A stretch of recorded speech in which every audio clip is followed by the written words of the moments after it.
Hello everyone. हम लोगों ने पिछले क्लास में हीट चैप्टर स्टार्ट किया। पिछला पहला क्लास था जहाँ पे हम लोगों ने देखा कि पहले जानने को उसके हीट है क्या। तो उसके लिए हम लोगों ने पहले बॉडी का इंटरनल एनर्जी जानना कि बॉडी का इंटरनल एनर्जी क्या है। तो उसमें पढ़ा कि किसी बॉडी का उसके सेंटर ऑफ मास के रेस्पेक्ट में जो उसके अंदर के मासेस हैं उनका काइनेटिक एनर्जी और पोटेंशियल एनर्जी जो सम है वो उसका इंटरनल एनर्जी है। और इन एक बॉडी से दूसरे बॉडी में जब वो इंटरनल एनर्जी बहता है, फ्लो करता है, that flowing internal energy is termed as heat. And उसके लिए जो था कि हाई टेम्परेचर बॉडी से लो टेम्परेचर बॉडी में फ्लो करता है, इसलिए हम लोगों ने पहले टेम्परेचर पढ़ने की कोशिश की ताकि हम ये समझ पाएँ कि इंटरनल एनर्जी कितना है और किधर से किधर फ्लो करेगा। हम लोगों ने एक थर्मामीटर बनाने का कॉन्सेप्ट पढ़ा, उसमें भी फ़ारेनहाइट और सेल्सियस और केल्विन का जो उन्होंने माना था कैलिब्रेशंस किए थे, उसका हम लोग रिलेशन आपस में सेट किए थे। और फिर किसी दूसरे भी कोई नया कैलिब्रेशन होगा अगर लेंथ का है तो भी हम लोग उसको रिलेट कर सकते, इसका हम लोग ने फॉर्मूला पढ़ा। लेकिन जो उसमें ये जो हम पढ़े थे उसमें ज़रूरी था कि जो लेंथ का वेरिएशन है वो लीनियर होना चाहिए, फंक्शन जो था, बट ऐसा नेचुरली नहीं होता है। इसलिए वो अगर हम ऐसा सीधा फॉर्मूला बना दें तो वो फॉर्मूला हमेशा काम नहीं करेगा। तो इसलिए मैंने आपसे कहा भी था कि अगर आप थर्मामीटर्स देखेंगे तो आप देखेंगे कि शुरू में जो डिविजन्स अलग हैं और ऊपर डिविजन्स अलग अलग है। इसका ये प्रूव होता है, इसका मतलब जो मरकरी फैलती है, एक्सपैंड करती है, इट्स नॉट यूनिफॉर्मली वेरिएशन है उसका, तो इसीलिए वो मॉडिफिकेशन की ज़रूरत पड़ती है। तो अगर हमको मान लीजिए कहीं पर और स्पेसिफिक हमको पता करना कि नहीं एकदम पर्टिकुलरली ये टेम्परेचर कितना है किसी एक्सपेरिमेंट में, तो उसके लिए हम लोग अगर एग्जैक्ट टेम्परेचर जानना चाहते हैं तो उसके लिए हम लोग गैस थर्मामीटर यूज़ करते हैं। सॉलिड की जगह पर गैस यूज़ करते हैं। तो हम लोग जो हम लोग पढ़ना वो है कांस्टेंट वॉल्यूम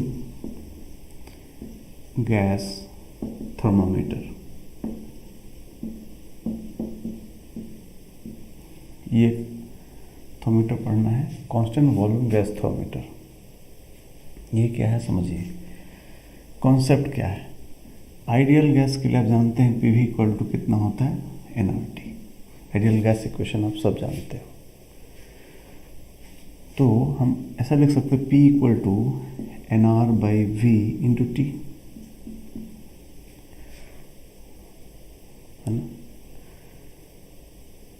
अगर हम इफ V को कांस्टेंट कर दे, V को हम कांस्टेंट रखें, वॉल्यूम गैस का ना बदले, तो वी कैन राइट कि P equal to some constant into T।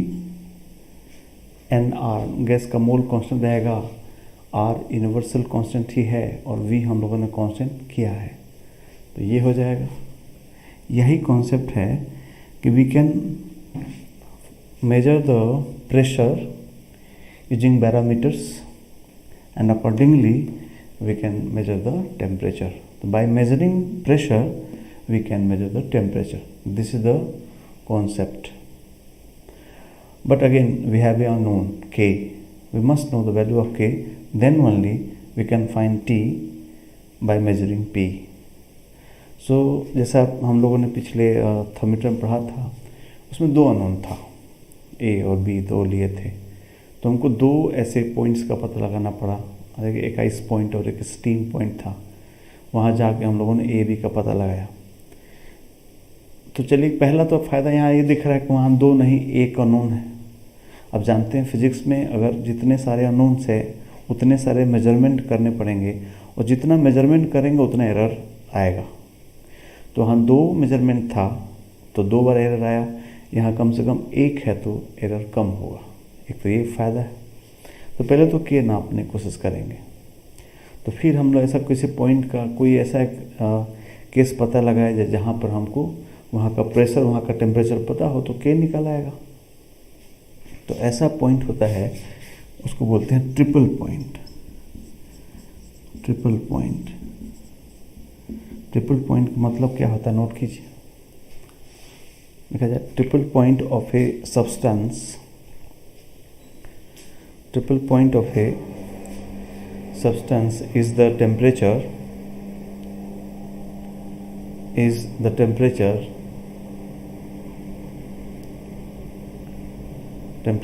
at which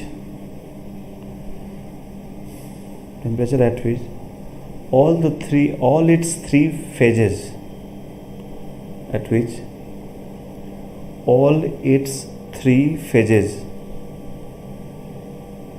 can coexist. All its three phases can coexist. ऐसा टेम्परेचर जहाँ पर किसी मैटर का तीनों फेज, सॉलिड, लिक्विड, गैस एक साथ रह सके, उस टेम्परेचर को उस मटेरियल का, उस सब्सटेंस का ट्रिपल पॉइंट कहते हैं। और for example for water this is 0 degree centigrade यानी 2733.15 केल्विन, ये पता लगाया गया, 273.15 केल्विन वाटर के लिए होता है। तो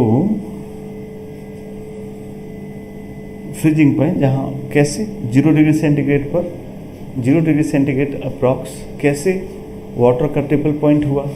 जैसे आपके पास मान लो कोई कंटेनर है, इसमें वाटर है 0 डिग्री सेंटीग्रेड पर वाटर, इसमें आप यहाँ पर आइस डाल सकते हैं जिसका 0 हो, और ऊपर एटमॉस्फेयर भी 0 पर मेंटेन कर देगा।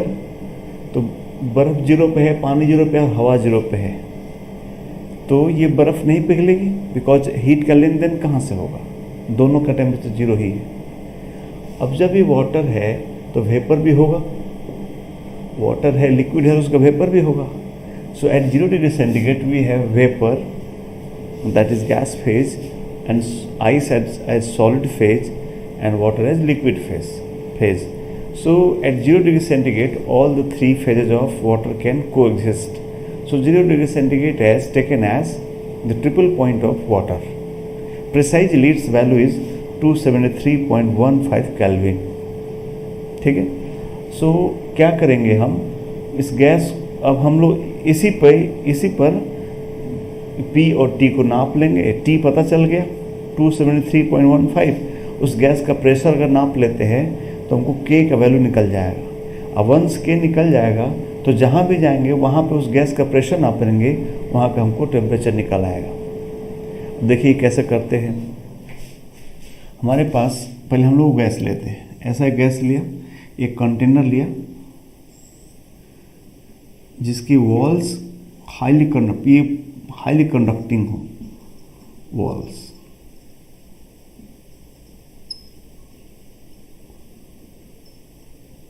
हाईली कंडक्टिंग वॉल्स गैस का लिया. इसमें हम एक ऐसा मैनोमीटर जोड़ देते हैं जिससे हम प्रेशर नाप सकें.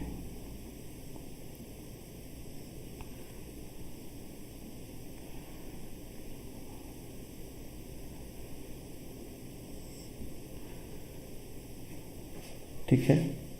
क्या करेंगे, इसमें हाईली कंडक्टिंग होने पर से इसमें गैस तो होगा ही, इधर से मरकरी भर देंगे. मरकरी इसमें पोर कर देंगे तो क्या होगा कि मरकरी मान लीजिए ये यहाँ तक आ गया, इधर मरकरी, तो यहाँ थोड़ा ज़्यादा होगा मरकरी. ऐसा क्यों, सोचिए तो ऐसा क्यों होगा, ऐसा क्यों हो जाएगा, डिफरेंस क्यों आ जाएगा? क्योंकि ये जो गैस था ना इधर ऊपर से डालेंगे तो ये पाइप के अंदर जो गैस था वो भी आके इसी में आ गया है. तो यहाँ गैस थोड़ा ज़्यादा मोल्स आ गए तो यहाँ प्रेशर थोड़ा ज़्यादा होगा, इसलिए थोड़ा सा ही हाई प्रेशर है और थोड़ा डिफरेंस रहेगा. ये इनिशियली हो गया. यही चीज़ से हम सब काम करने वाले. इस पे मार्किंग अगेन ये मार्क रहेगा जो चाहे हम लोग, जैसे है तो ये लेंथ, बट हम जानते हैं कि अगर थर्मोमीटर यूज़ करना है तो इसमें हम डिग्री सेंटीग्रेड और फ़ारेनहाइट भी लिख सकते हैं कैलकुलेट करके. कि इतना हाइट का इतना प्रेशर, इतना हाइट का इतना प्रेशर, जो पिछले क्लास में बात हुआ था। तो कैलिब्रेशन यहाँ किए रहेंगे हम लोग। और क्या करेंगे, पहले हम लोग आइस पॉइंट, ये ट्रिपल पॉइंट पे ले आते हैं। तो इसके चारों तरफ इसको एक बार हम लोग कहीं ले जाएंगे टेस्टिंग स्केल निकालने के लिए। ऐसे जगह ले जाएंगे जहाँ का टेम्परेचर 0 डिग्री सेंटीग्रेड बाहर का हो। जैसे आइस बाथ है, आइस बाथ मतलब उसमें पानी भी हो और आइस भी हो। तो ये दोनों होने से, सिर्फ पानी हो तो डोंट नो कि टेम्परेचर कितना होगा, और सिर्फ बर्फ़ है तो ये भी तभी नहीं बता सकते कि कितना माइनस डिग्री सेंटीग्रेड है। बट आइस और वाटर को एग्जिस्टिंग है तो कंफर्म है कि 1 एटमॉस्फेरिक प्रेशर में वो 0 डिग्री सेंटीग्रेड ही होगा। इसको आइस बाथ हम लोग यूज करते हैं। तो इसके चलते आइस ये डुबो दिया कहीं आइस बाथ में, तो यहाँ का टेम्परेचर कितना हो गया, 0। तो ये हाईली कंडक्टिंग होने की वजह से जो इसमें गैस होगी उसका भी टेम्परेचर कितना हो जाएगा, 0 हो जाएगा। समझा है सबको? हाईली कंडक्टिंग है तो अंदर वहाँ टेम्परेचर 0 हो गया। अब यहाँ आते हैं, अब हम प्रेशर नाप लेंगे। प्रेशर कैसे नाप लेंगे, यहाँ से नाप लेंगे। ये जो डिफरेंस होगा ये प्रेशर नाप लेंगे, रो GH प्रेशर, या प्रेशर नापने का इंस्ट्रूमेंट होगा, मैनोमीटर से प्रेशर ही तो नापते हैं। तो प्रेशर नाप लिया हम लोगों ने। इस गैस का टेम्परेचर 0 है, प्रेशर P नाप लिया, टेम्परेचर 273.15 है, तो यहाँ से K आ गया। K कितना आ गया, K की वैल्यू कितनी आ गई, PTR/273.15। PTR मतलब ट्रिपल पॉइंट पर प्रेशर, PTR मतलब triple at pressure, triple point. जो हमारा प्रेशर यहाँ नाप, यहाँ से हमारा K निकल गया। तो हमारा जो फॉर्मूला बना थर्मीटर का वो क्या बना, अब हम T को क्या लिख सकते हैं, P/K। P/K मतलब P की वैल्यू हम लोग नापेंगे और K की वैल्यू ये पुट कर देंगे यहाँ से, PTR × 273.15 केल्विन में आंसर आ जाएगा। तो फाइनल फार्मूला होगा T = P/PTR × 273.15। ये हमारा इस थर्मीटर का फॉर्मूला हो गया। और हालांकि सिंस हम लोग प्रेशर यहाँ लिख दिए हैं, कोई प्रेशर नापेगा तो 273 PTR की वैल्यू भी यहाँ एक कांस्टेंट निकाल कर रख देगा, यानी सीधे P नापेंगे वो T नप जाएगा। P नापेंगे T नप जाएगा, मतलब क्या, मान लीजिए आज हम लोग जहाँ पे हैं वहाँ का टेम्परेचर नापना है। नहीं, एक चीज़ और मैं भूल रहा हूँ, मैं बोलते चलो। अब जानते हैं फॉर्मूला तभी सही होगा जब वॉल्यूम कांस्टेंट रहे। तो इस गैस का वॉल्यूम कांस्टेंट रखना है जहाँ भी जाए। तो काम और करेंगे, जब हम लोग यहाँ 0 डिग्री सेंटीग्रेड किए होंगे ना, जब हम प्रेशर नापे होंगे, तो मरकरी यहाँ तक है। तो क्या करेंगे, इस जो ये हमारा ये पाइप है मैनोमीटर का, ये ट्रांसपेरेंट होना चाहिए ताकि देख सके हम लोग को। तो क्या करेंगे, क्या करते हैं, इस पर एक ऐसा मार्क कर दिया जाता है, जहाँ मरकरी होती है वहाँ पर एक ऐसा रेड मार्क कर दिया जाता है। जानते हैं क्यों? क्योंकि अब हम जहाँ भी जाएंगे तो गैस एक्सपैंड करेगी तो ये नीचे भागेगा, कॉन्ट्रैक्ट करेगी तो ऊपर आएगा। बट जो ट्रिपल पॉइंट पे वॉल्यूम है वो हर जगह वॉल्यूम वही होना चाहिए, नहीं तो ये फॉर्मूला गलत साबित हो जाएगा। For that we mark it कि ultimately in any case we need to maintain the mercury over here, then the volume of gas will be same as that at triple point, and then whatever it is taking the reading of pressure, we can find the temperature without any error. So it is now it is marked.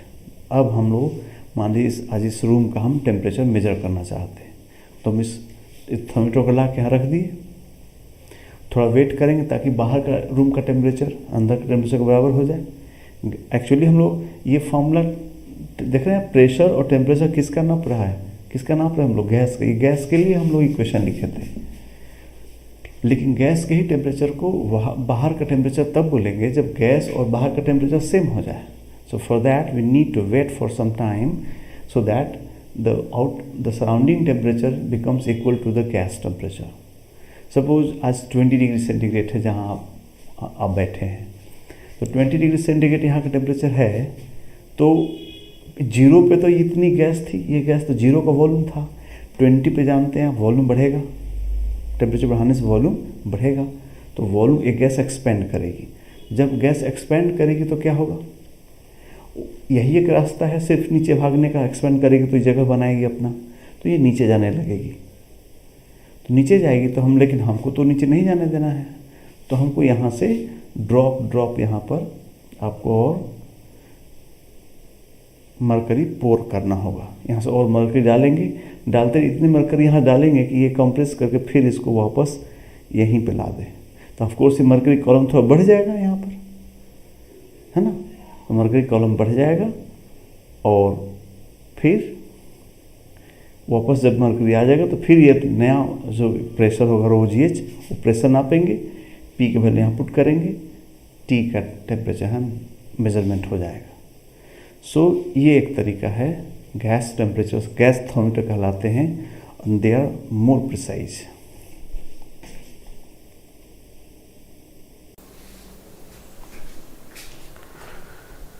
तो हम लोगों ने पढ़ा gas thermometer. Gas thermometer का ये पिछले अभी just पढ़ा हम लोगों ने, तो उसमें फॉर्मूला बना, उसका देख रहे थे आप, T = P/PTR 273.15। इस तरह से प्रेशर नाप के हम टेम्परेचर निकाल सकते हैं।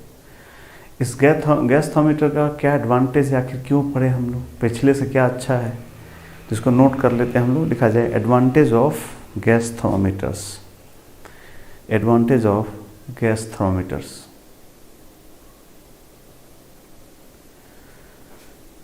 तो पहला लिखिए कि well proven formula PV = nRT।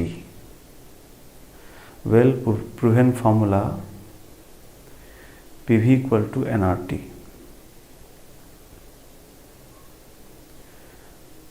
and only one reference point, क्या मतलब, पहले दोनों गड़बड़ था। एक तो वो लेंथ का फॉर्मूला अपने से हम लीनियर मान लिए थे, वो होता है नहीं, मान लिए थे, एक तो गलती थी। दूसरा उसमें रेफरेंस पॉइंट भी 2 था, आइस पॉइंट और स्टीम पॉइंट। कोई कहे कि ऐसा क्या दिक्कत है, 2 पॉइंट है, तो उनको बोलना होगा कि आप जितने सारे वेरिएबल्स लेंगे उतने सारे मेजरमेंट करेंगे, और जितना सारे मेजरमेंट करेंगे उतना ज़्यादा गलत होता है, एरर्स आती है। तो वो गलती थी उसमें। इसमें एक ही जगह है तो उससे तो कम हुआ है कि नहीं। दूसरा पॉइंट लिख लीजिए कि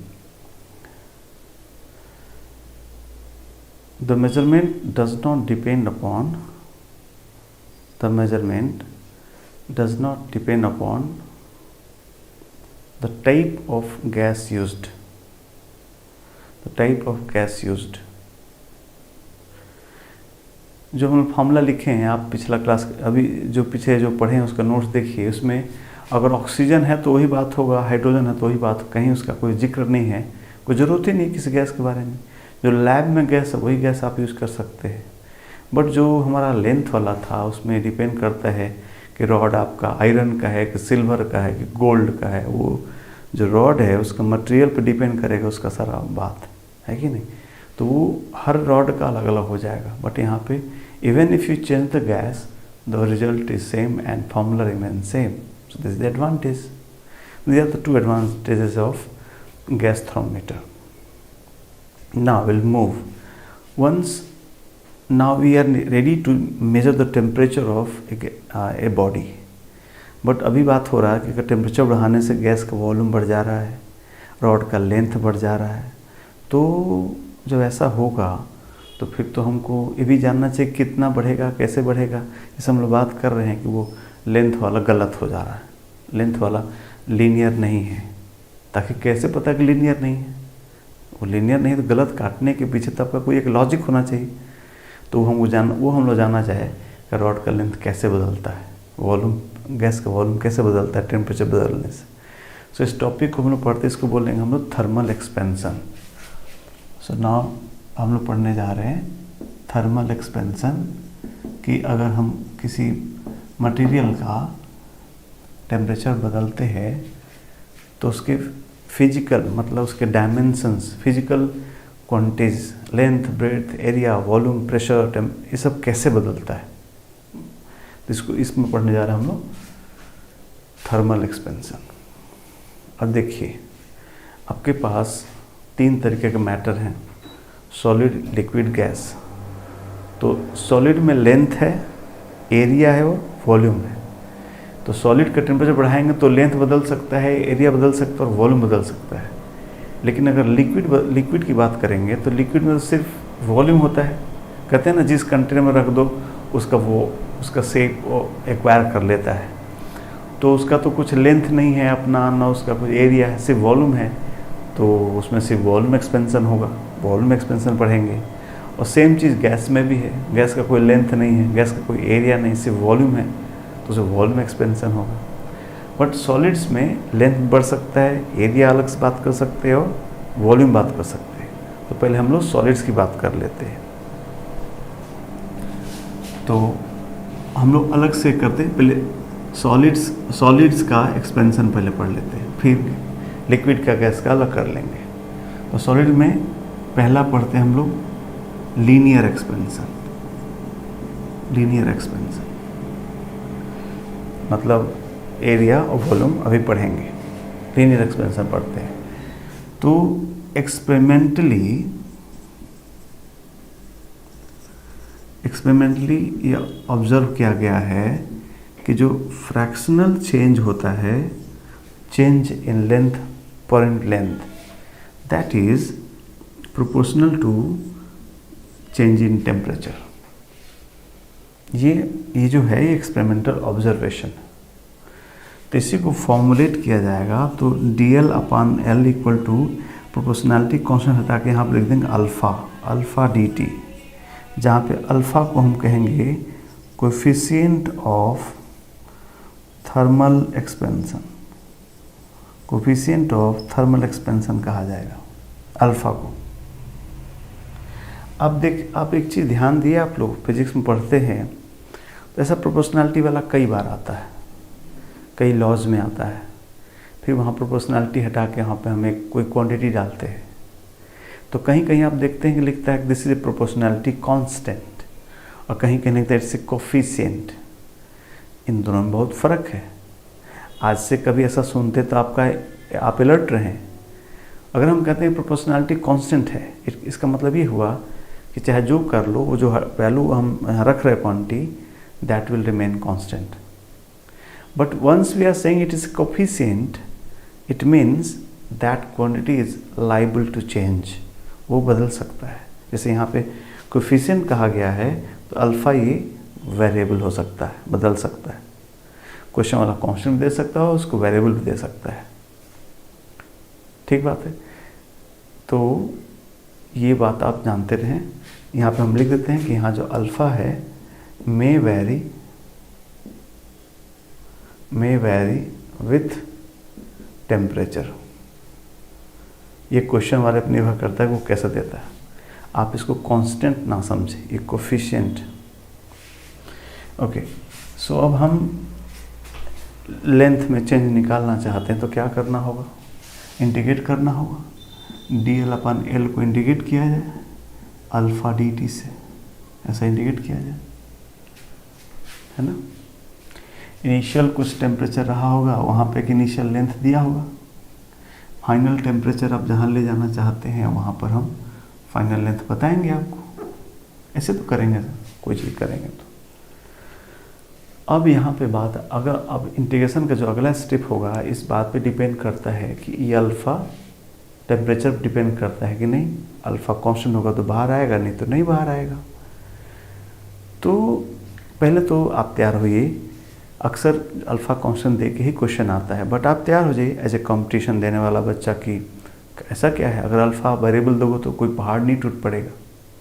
बालक, मान लीजिए आपको कहीं दे दिया अल्फ़ा इक्वल टू 2t², ऐसा कि भाई अल्फ़ा बदल रहा है टेम्परेचर से, विल यू बॉदर? क्या दिक्कत है? आप इंटीग्रेशन यहाँ क्या लिखे, 2t² dt का इंटीग्रेशन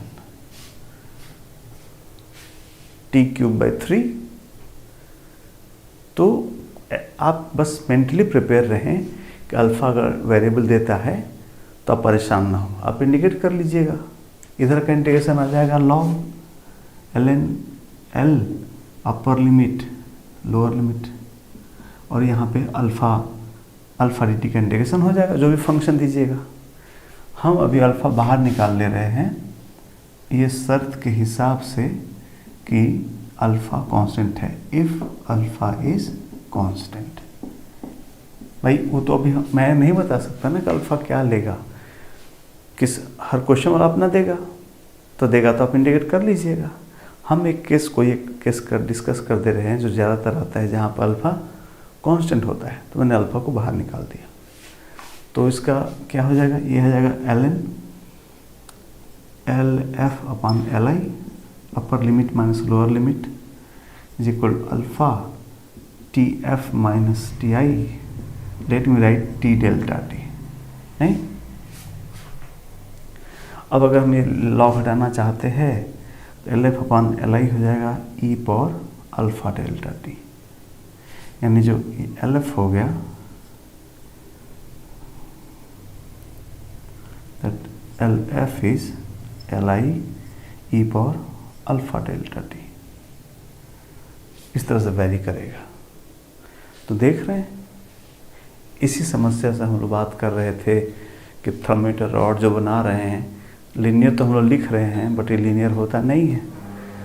देख रहे हैं एक्सपोनेंशियल है, ये एक्सपोनेंशियली बढ़ेगा नहीं, सो इस तरह से होगा, वेरिएशन होगा। अब हम तो ये ऐसे अब इसमें क्या होगा, मान लीजिए कोई रॉड कह देगा रॉड 10 डिग्री सेंटीग्रेड पर 1 मीटर लंबाई था, तो 20 डिग्री सेंटीग्रेड पर बताया जाए, तो आप हमको LI दे रहे हैं, ये 20 माइनस 10 डेल्टा T दे रहे हैं, अल्फा दीजिए तो हम फाइनल लेंथ निकाल लेंगे। तो ये आपका क्वेश्चन हो गया, ठीक बात। तो ऐसे आप इंडिकेट कर लेंगे। अब हमें एक पर्टिकुलर केस करना चाहता हूँ यहाँ पर, जहाँ पर क्या हो, फॉर अल्फा कांस्टेंट हो पहला बात, एंड डेल्टा T स्मॉल हो, स्मॉल चेंज इन टेम्परेचर हो, तब मैं ये जो लेंथ, ये जो फॉर्मूला है, इसको मैं ऐसा डेल्टा L अपान L equal alpha delta T लिख देना चाहते हैं। अब स्मॉल टेम्परेचर बहुत चेंज नहीं, ये डेल्टा T स्मॉल है, तो ये डेल्टा L भी स्मॉल होगा, तो इस तरह लिख देना चाहते हैं। और डेल्टा L अपना हो जाएगा L alpha delta T। L मतलब इनिशियल,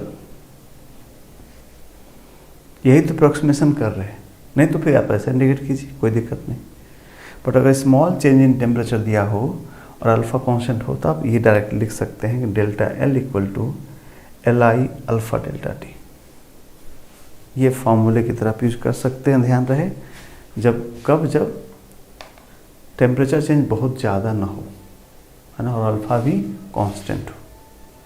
इसका क्या यूज है, क्यों अलग से कर रहे हैं, देखिए ज़रा।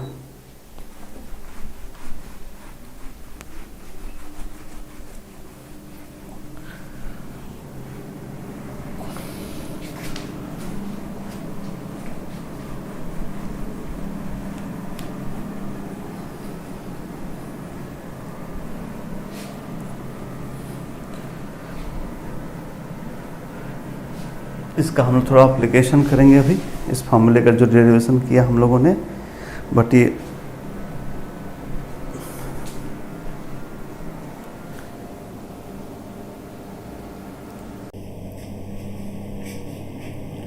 तो हम लोगों ने वो फार्मूला डिराइव किया कि if alpha is constant and delta T small,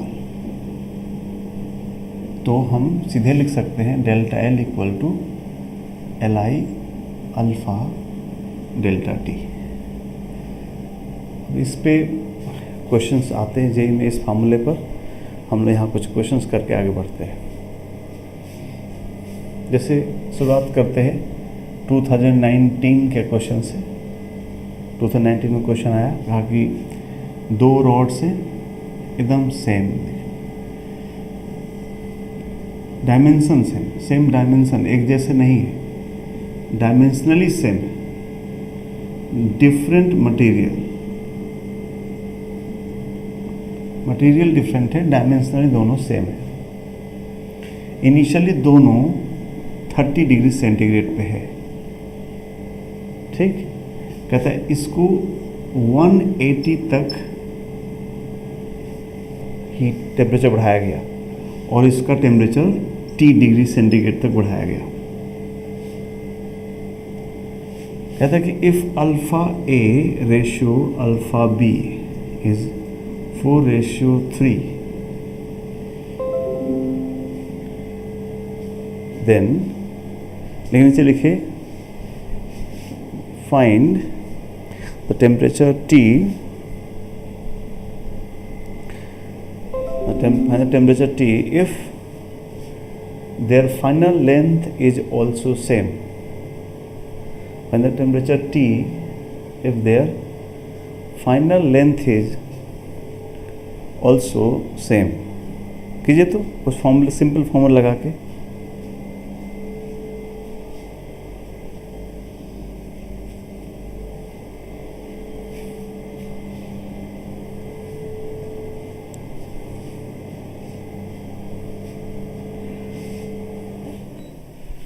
उम्मीद है पॉज कभी कर लिए होंगे। मैं आपके साथ सॉल्व करता हूँ। इनिशियल लेंथ सेम था, फाइनल लेंथ सेम हो गया, यानी दोनों क्या सेम लेंथ चेंज हुआ दोनों का, यानी इसमें जो इतना चेंज हुआ इस दोनों में सेम चेंज बराबर कर देते हैं। तो ये फॉर्मूला लगा देते हैं कि एल दोनों का बराबर था alpha a into delta t 180 minus 30 is equal to l same था initially alpha b into t minus 30। यहाँ से हमको टी निकालना है, तो यहाँ से हो गया alpha A upon alpha B, alpha A upon alpha B equal to T minus 30 upon 150 and alpha A upon alpha A B 4/3। यहाँ से हम लोग टी निकाल लेंगे, ये 50 हो गया, सो टी हो गया, ये 200 हो गया, 230 डिग्री सेंटीग्रेड। ठीक है, नेक्स्ट क्वेश्चन।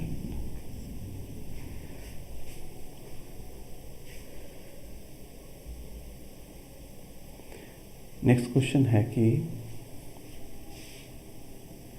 एक पेंडुलम है, सिंपल पेंडुलम।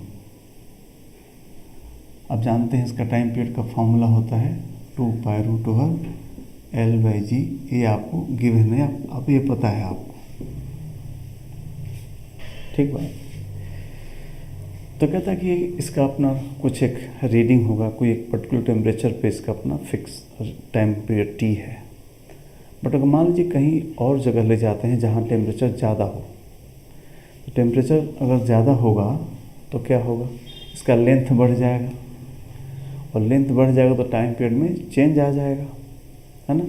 तो पूछता है कि बताइए कितना फास्ट हो गया, कितना स्लो हो गया, है ना। तो क्वेश्चन लिखिए तो find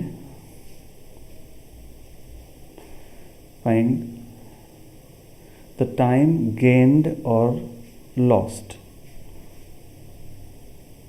find the time gained और lost by the pendulum in 1 hour if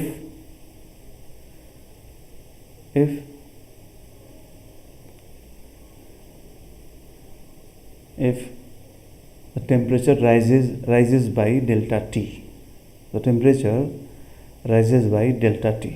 आज अगर टेम्परेचर डेल्टा टी बढ़ जाए तो 1 घंटे में कितना टाइम लूज करेगा, ये गेन करेगा, ये भी आपको बताना है कि लूज करेगा कि गेन करेगा, 1 घंटे में बताना है। ठीक है, ऐसा करता हूँ मैं इस क्वेश्चन को सॉल्व करता हूँ, इसका रिजल्ट को फॉर्मूले की तरह हम लोग याद कर जाएंगे।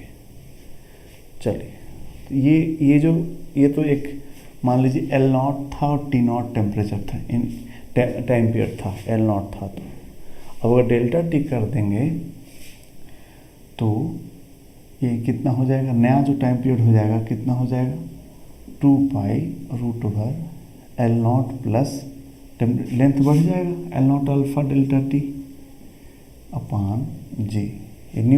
ये सोल्यूशन हम लिख रहे हैं आपके लिए, ये नया टाइम पीरियड हो जाएगा। फिर इसको मैं ऐसे लिख सकता हूँ 2π√L0 L naught by G 1 plus alpha delta T, ऐसा लिख सकते हैं। और 2 पर एल नॉट अपन जी को हम टी नॉट लिख सकते हैं।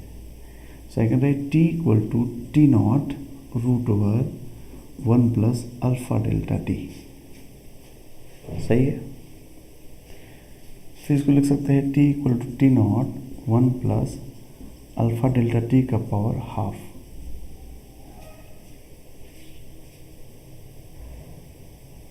ठीक, फिर इसको मैं t upon t naught equal लिखना चाहता हूँ 1 प्लस अल्फा डेल्टा टी का पावर हाफ। और अब जानते हैं कि ये फॉर्मूला तभी सही है, या क्वेश्चन दिया होगा कि delta take delta t small, एक क्वेश्चन का हिस्सा होगा, दिया रहेगा। तो हम जानते हैं डेल्टा टी स्मॉल है और अल्फा स्मॉल होता ही है। जो ठीक ठाक फैलने वाले मेटल होते हैं उनका जो अल्फ़ा होता है, अल्फ़ा का रेंज होता है 10⁻⁵ का पर डिग्री सेंटीग्रेड। जो अच्छे खासे फैलने वाले, इतना टेम्परेचर से इतना कुछ ज़्यादा चेंजेस नहीं आते, तो उस रेंज के होते, सोचिए। तो डेल्टा टी स्मॉल है, अल्फ़ा इस तो 1 प्लस स्मॉल हो गया, तो बाइनोमियली हम लोग इसको क्या कर सकते हैं 1 plus half alpha delta t लिख सकते हैं, है ना। अब 1 को मैं इधर लाया तो हो गया t upon t naught minus 1 equal to half alpha delta t. Finally I can write t minus t naught upon t naught equal to half alpha delta t, that is change in time period हो गया।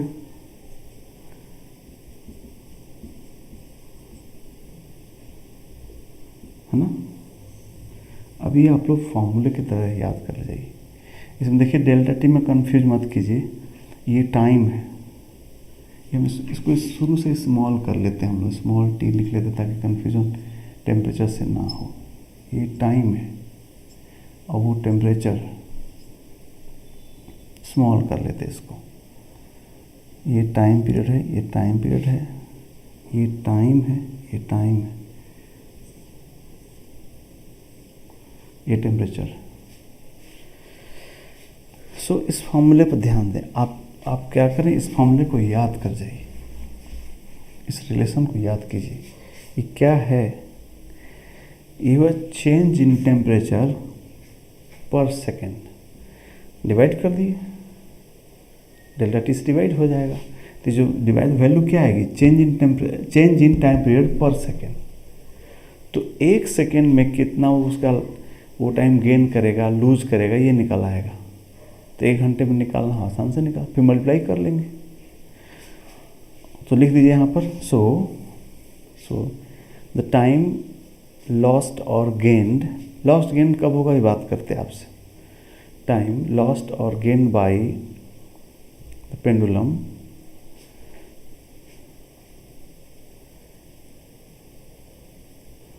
Time lost और gain by pendulum per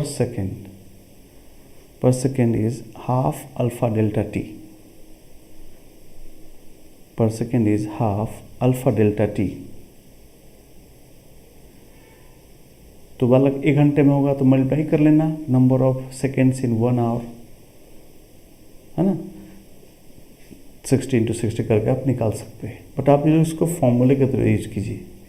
अब lost gain का क्या मतलब, ध्यान रखिए, because option में कभी इतना लॉस्ट इतना गेन तो कंफ्यूज हो जाएगा।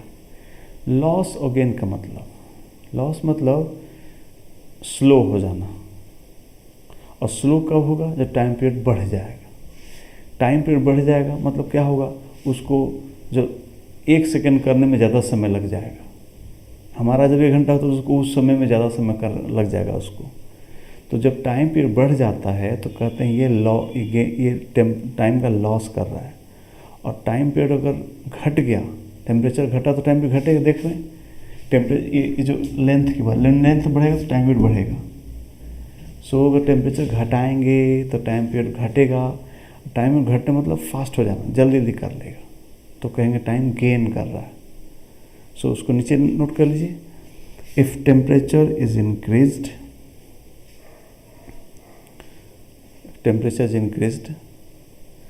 time period increases, and hence the pendulum loses time.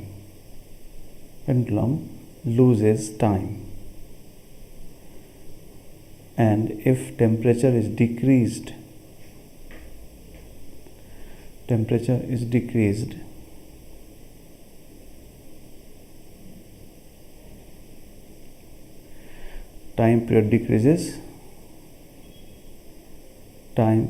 decreases and pendulum gains time. तो ये याद रखिएगा.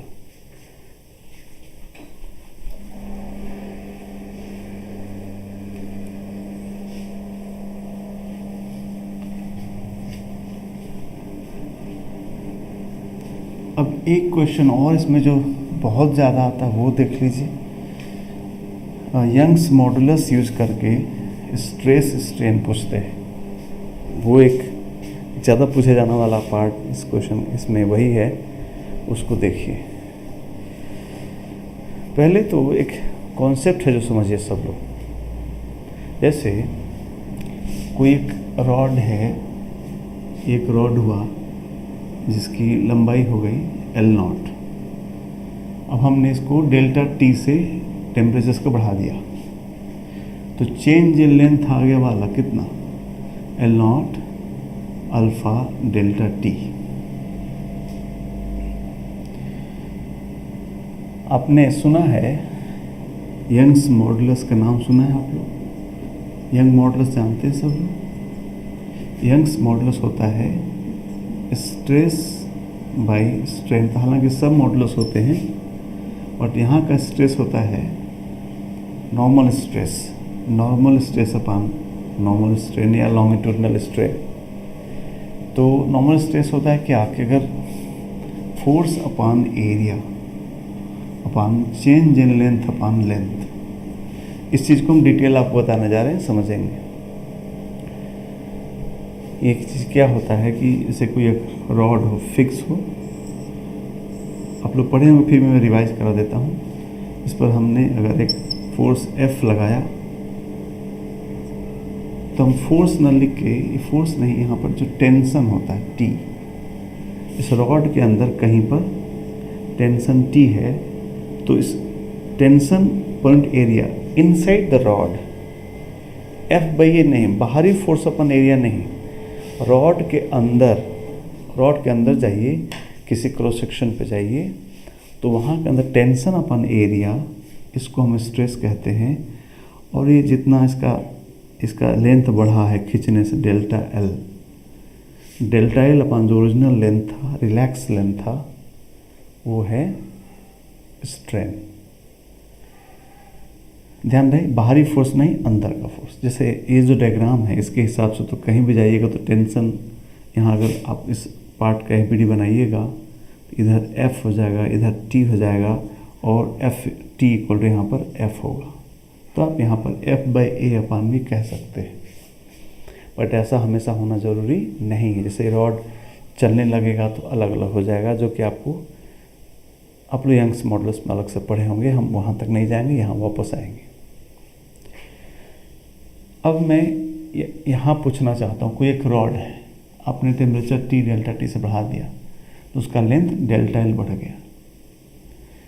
तो क्या इस केस में हम strain equal to delta L upon L0 कह सकते हैं कि इसमें स्ट्रेन हुआ delta L upon L0? Heating से कितना स्ट्रेन डेवलप हुआ, डेल्टा L अपन L0? नहीं, ये चीज़ गलत है, ये चीज़ गलत है. स्ट्रेस स्ट्रेन समझेंगे. एक हर रॉड का एक टेम्परेचर पे अपना उसका एक रिलैक्स लेंथ होता है. रिलैक्स लेंथ का मतलब बाहर के सारे फोर्स हटा दीजिए तो जो उसका लेंथ हो, रिलैक्स लेंथ हुआ. किसी टेम्परेचर पे। अब उस टेम्परेचर पे उस रॉड को दोनों तरफ से खींच दीजिए ताकि उसका लेंथ बढ़ जाए, फोर्स लगा के। तब जो उसके लेंथ में चेंज हुआ वो आपका स्ट्रेन डेवलप करेगा।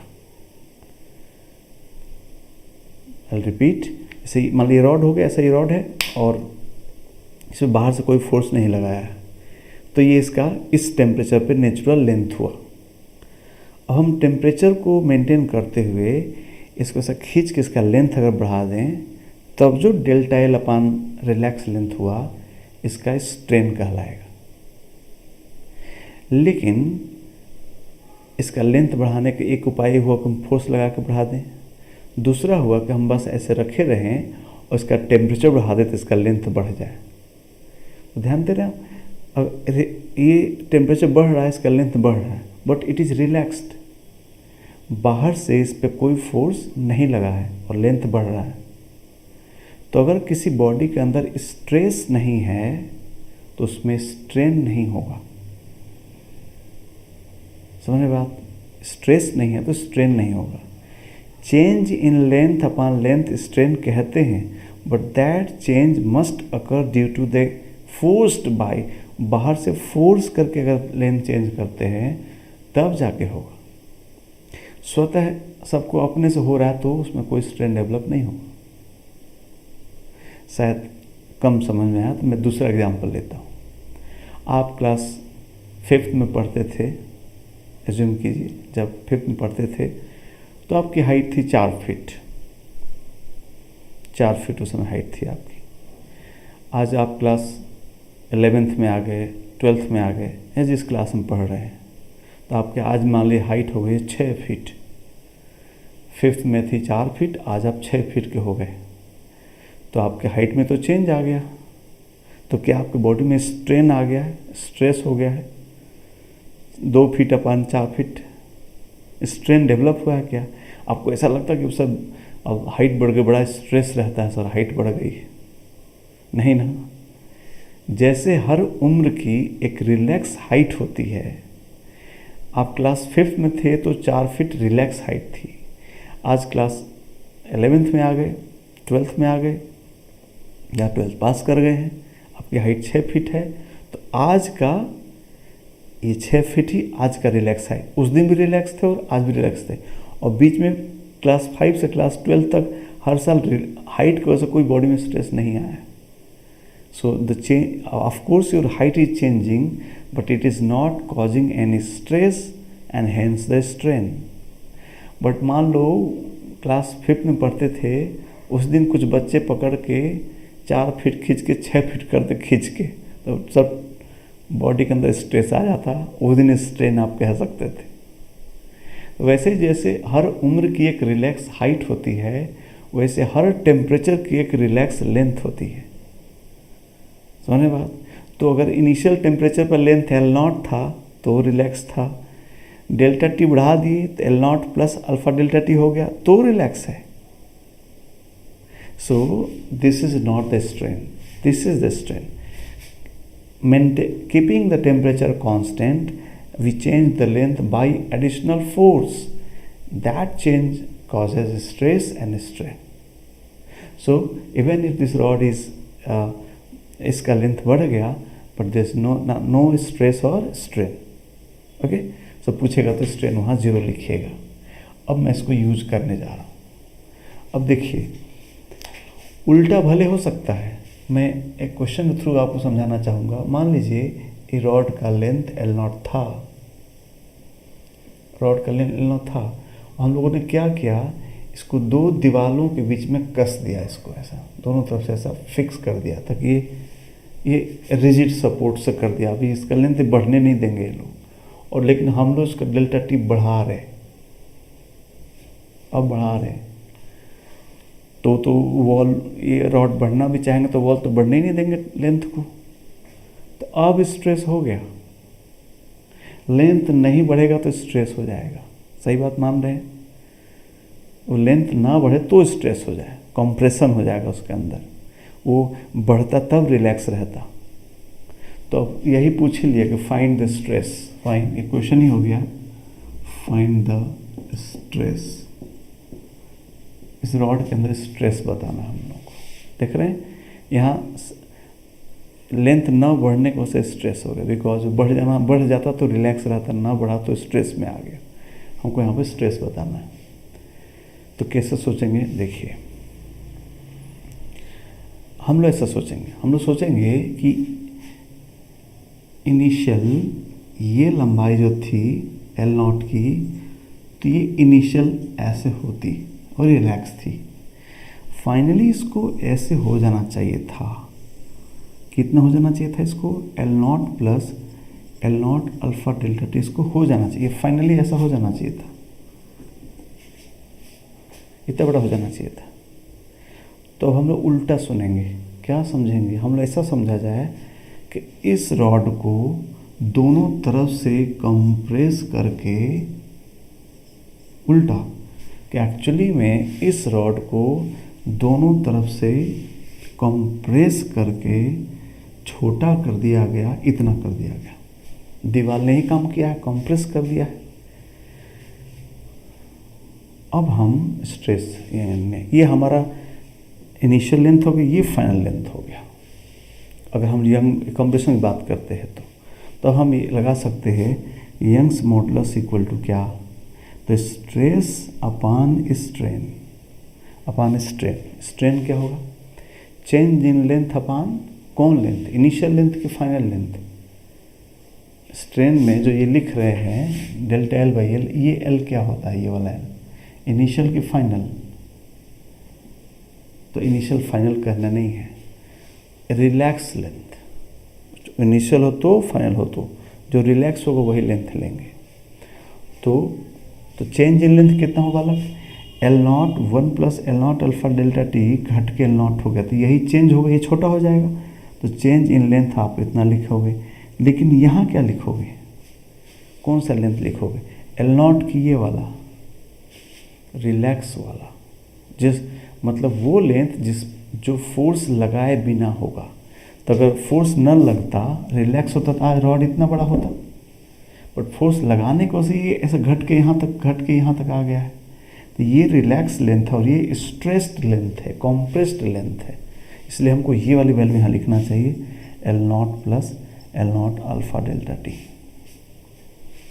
इसलिए हमको स्ट्रेस निकालना था, आंसर हो गया स्ट्रेस इज इक्वल टू, ये एल नॉट कट जाएगा तो हो जाएगा Y alpha delta T upon 1 plus alpha delta T. ये आंसर हो गया, स्ट्रेस हमारा इतना निकल गया। समझे बात?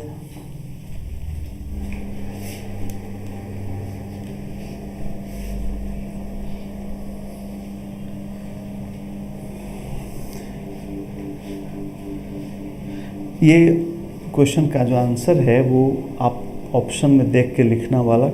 अक्सर ये स्ट्रेस ऑप्शन में ऐसा ऑप्शन ही नहीं देगा, उसमें ऐसे लिखा रहेगा कंपेरेबल टू वाई, ऐसे आंसर दे देगा, इसमें ऐसा कोई ऑप्शन ना होगा, अक्सर यही आंसर दिया रहता है। तो बच के रहना, stress equal Y alpha delta t लिख देना। अगेन बिकॉज 1 की तुलना में अल्फा डेल्टा टी को नेग्लेक्ट करके लिखता है ऑप्शन में, तो जो ऑप्शन अगर ये दोनों ऑप्शन हो तो ये टिक होगा, सही तो यही है, ये अप्रॉक्सीमेटली ऐसा है, बट सारे ऑप्शन ऐसे हैं तो ये टिक कर लेंगे। 1 प्लस अल्फा डेल्टा टी अक्सर नेग्लेक्ट करके ही आंसर दिए जाते हैं, कहता भी नहीं है, मना ना, मैंने कहा ना आपसे अल्फा 10⁻⁻5 है और डेल्टा टी स्मॉल है, तो 1 की तुलना में नेग्लेक्ट कर देते हैं वो लोग, तो अक्सर यही वाला आंसर दिया जाता है। इसको फिर से एक दूसरा क्वेश्चन करते हैं। कहा कि एक ऐसा रॉड है,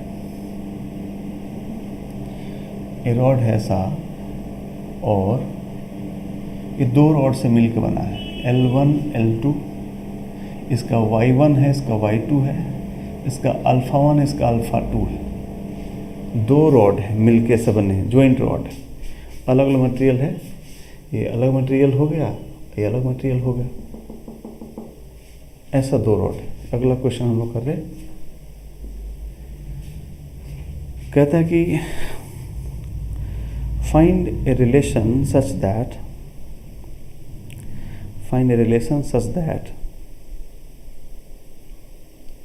the joint of the rods does not shift. Find the relation such that joint of the rod does not shift if it is heated. If it is heated.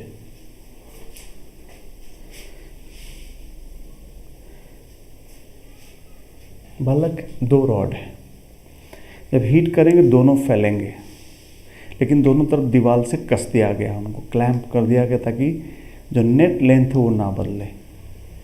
तो जब नेट लेंथ ना बदलेगा, लेकिन ज़्यादा अगर ये ज़्यादा फैलता हुआ तो इसको धक्का मार देगा, तो इसका लेंथ बढ़ सकता है, इसका लेंथ घट सकता है, या उल्टा भी हो सकता है। बट कहा कि नहीं, ऐसा शर्त बताइए कि जॉइंट शिफ्ट ही ना करें, भले टेम्परेचर बढ़ाएं। तो ये क्वेश्चन हम आपके लिए करते हैं, और ऐसा क्वेश्चन, दूसरा क्वेश्चन आपको आज हम देंगे होमवर्क, आप नेक्स्ट क्लास में करके ले आइएगा। करते हैं आपके लिए, देखिए पहले दोनों रॉड को हम लोग ओपन फ्री करते हैं। ये ट्रिक्स, ये तरीका सीखिए। 1000 क्वेश्चन ऐसे हो सकते हैं अल्फ़ा के, बट आप हर बार फंस सकते हैं। लेकिन अब जो मैं कह रहा हूँ उसको ध्यान समझिए। जब भी ऐसा लीनियर एक्सपेंशन क्वेश्चन हो तो पहले रिलैक्स लेंथ लिखना सीखिए कि सब जॉइंट हटा दीजिए, ये कितना बड़ा हो जाता और कितना बड़ा है, तब यंग मॉडुलस वहाँ से रिलेशन ले आइए। जैसे पहले इनको आज़ाद कीजिए, तो ये हो जाता, पहला वाला हो जाता, कितना बड़ा हो जाता, L1 plus L1 alpha delta T हो जाता, और ये क्या हो जाता, ये भी बड़ा होके हो जाता, अगर ये आज़ाद रहता L2 अल्फ़ा डेल्टा टी हो जाता, नहीं ऐसा हो जाता। अब हुआ क्या है भाई, ये इसके दोनों के रिलैक्स लेंथ है, लेकिन हुआ क्या है, ये कॉम्प्रेस होके L1 हो गया, ये कॉम्प्रेस होके L2 हो गया। इधर से जितना फोर्स लगा होगा इधर से, बिकॉज इससे रॉड तो चल नहीं रहे, इसलिए ये जो F है और ये जो F है, दोनों तरफ F क्या होगा, सेम होगा। तो बालक जब F सेम है तो स्ट्रेस सेम है, F अपन एरिया दोनों का सेम लिए हैं, तो स्ट्रेस दोनों का क्या है, सेम है। क्या मैं समझा पा रहा हूँ आपको, समझ रहे हैं आप लोग? इस रॉड में F इधर से लगा, इधर से F लगा, तो इसमें कहीं भी टेंशन F ही होगा, बिकॉज ये मूव नहीं कर रहा है। तो इसके अंदर कहीं भी स्ट्रेस कितना होगा, F/A, और इसमें भी होगा F/A। Area cross section question में इक्वल गिवन है, बस यही काम करने जा रहे हैं। इसमें स्ट्रेस निकालूंगा, इसमें स्ट्रेस निकालूंगा, दोनों के स्ट्रेस को मैं इक्वल करने जा रहा हूँ। तो सर लिखते हैं, चलिए इसका यंग मॉडुलस का बात लिखते हैं, Y1 इक्वल टू स्ट्रेस, दोनों के स्ट्रेस को सेम करेंगे, स्ट्रेस अपॉन स्ट्रेन। तो ये कंप्रेस को इतना हो गया, यानी इतना घटा है, कितना घटा, L1 alpha 1 delta t upon relax length L1 plus L1 common कर लेते हैं, 1 प्लस अल्फ़ा 1 डेल्टा टी, और यहाँ होंगे Y2 equal to stress upon strain, यहाँ हो जाएगा L2 alpha 2 delta t upon L2 1 plus alpha 2 delta t. अब दोनों के स्ट्रेस सेम करने जा रहे हैं, और मैं ये नेगलेक्ट, ये L1 से L1 कटाया, L2 से L2 कटाया, और ये नेगलेक्ट करने जा रहे हैं बिना बोले। तो यहाँ से स्ट्रेस की वैल्यू आ गई Y1 अल्फ़ा 1 डेल्टा टी, ये स्ट्रेस यहाँ आया, और यहाँ से स्ट्रेस आ गया Y2 अल्फ़ा 2 डेल्टा टी, ये यहाँ का स्ट्रेस आ गया। सो ये दोनों इक्वल होना चाहिए, यानी Y1 alpha 1 equal to Y2 alpha 2 होना चाहिए। तो कहा कि ऐसा कंडीशन बताइए कि जॉइंट शिफ्ट ना करे। तो जॉइंट शिफ्ट ना करे तो यही कंडीशन हुआ कि Y1 alpha 1 equal to Y2 alpha 2। अगर ऐसा होता है तो भले इसका टेम्परेचर जॉइंट पूरा कंपोजिट रॉड का बढ़ जाए, बट जॉइंट जहाँ है वहीं पड़े रहेगा, शिफ्ट नहीं करेगा। ठीक है, अब सेम क्वेश्चन को आप लोग सॉल्व करके अगले क्लास में ले आएंगे, हम अगले क्लास में सॉल्व करेंगे। नीचे लिखिए। नोट कीजिए कि इफ इन अबव क्वेश्चन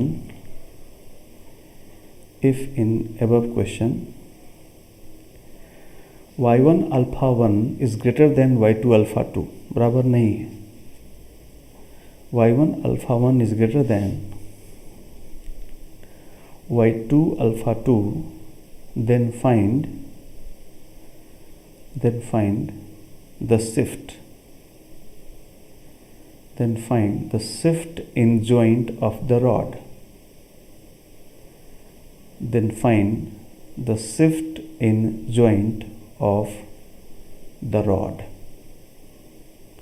एक बेसिक हिंट आपके सामने है। L1 अगर x बढ़ जाएगा तो L2x कम हो जाएगा, बिकॉज टोटल लेंथ तो कांस्टेंट रहना है। तो उम्मीद करते हैं आप इस पर ज़रूर अपना दिमाग लगाएंगे और एक सॉल्व करके ले आएंगे। मैं अगले क्लास में यहीं से सॉल्व करूँ, इस क्वेश्चन को सॉल्व करूँगा और फिर कुछ और क्वेश्चन हम लोग लीनियर एक्सपेंशन करेंगे, तब आगे बढ़ेंगे। ठीक है, आज यहीं फिनिश करते हैं। Thank you.